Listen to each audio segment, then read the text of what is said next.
안녕하십니까. 3년여 전 고점을 찍고 장기간 등락을 거듭하는 구리 시세가 곧 대세 상승기를 맞이할 것이라는 분석이 제시됐습니다. AI 등 전기화 수요, 중국의 경기 부양책, 공급상의 제약 등 세 가지 요인이 주요 동인으로 분석되고 있습니다. 골드만삭스의 에오인 댄스모어와 라비니아 포셀렛의 애널리스트는 구리값이 지난 25년 기준 두 차례의 구조적 상승기를 거쳤으며 이제 세 번째 상승기를 앞두고 있다고 밝혔습니다. 첫 번째는 2000년대 중국 수요발 상승기, 두 번째는 코로나19 이후 친환경 에너지발 상승기였습니다. 근래 5년 사이 구리 시세는 급등 후 등락을 거듭하는 양상을 보였습니다. 런던 귀금속거래소에 따르면 2020년 3월 코로나19 사태 당시 4,600달러대에서 2021년 10월 11,200달러 선까지 상승했으나 현재는 9,420달러로 작년 5월 대비 약 13% 하락한 상태입니다. 골드만삭스가 전망한 구리 시세의 중기 범위는 15,000에서 11,500달러입니다. 내년 연간 평균 가격은 현재보다 19% 높은 11,175달러로 예상됩니다.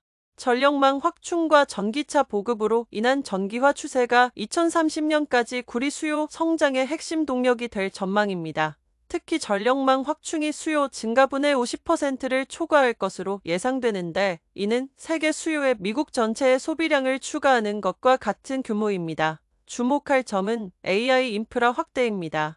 AI 모델을 훈련하고 운영하는 데이터 센터는 대량의 서버와 네트워킹 장비, 냉각 시스템을 필요로 하며 이 모든 요소들의 구리 배선이 필수적입니다. 고급 AI 모델의 훈련 과정에서만 소형 도시 전체의 전력 소비량에 맞먹는 에너지가 사용된다고 합니다.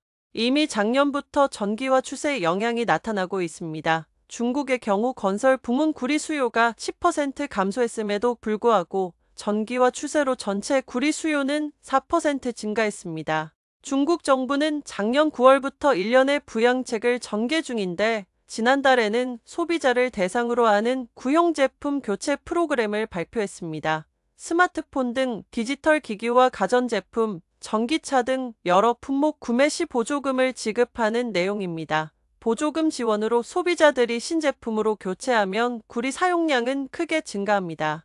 특히 현대전자 제품과 전기차는 상당량의 구리가 필요한데 전기차는 일반 내연기관 차량보다 구리 사용량이 약 3배에서 4배에 달합니다. 골드만삭스는 이를 포함한 1년의 부양책으로 중국의 구리 수요는 올해도 4% 증가할 것으로 예상했습니다. 미국의 대중국 수입품 추가 관세에 따른 수요 감소 효과는 0.8%에 그칠 것으로 전망됩니다. 공급 측면에서는 올해 18만 톤, 내년 25만 톤의 구리 부족이 예상됩니다. 세계 최대 구리 산지인 칠레와 페루에서 규제나 환경 문제로 광산 수명 연장 프로젝트가 지연되고 있으며 채산성 문제로 생산이 지체되고 있습니다.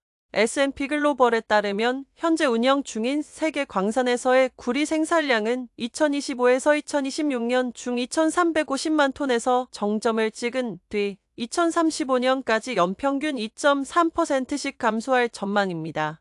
골드만삭스는 2030년까지 구리 수요가 현재보다 400만 톤 증가할 것으로 예상되는데 신규 광산 개발을 유발하려면 최소 톤당 15,000달러 가격이 필요한 상황이라고 분석했습니다. 이러한 상황 속에서 골드만삭스의 제임스 맥기오크 애널리스트는 관련주로 원자재 생산회사 글렌코어를 추천했습니다.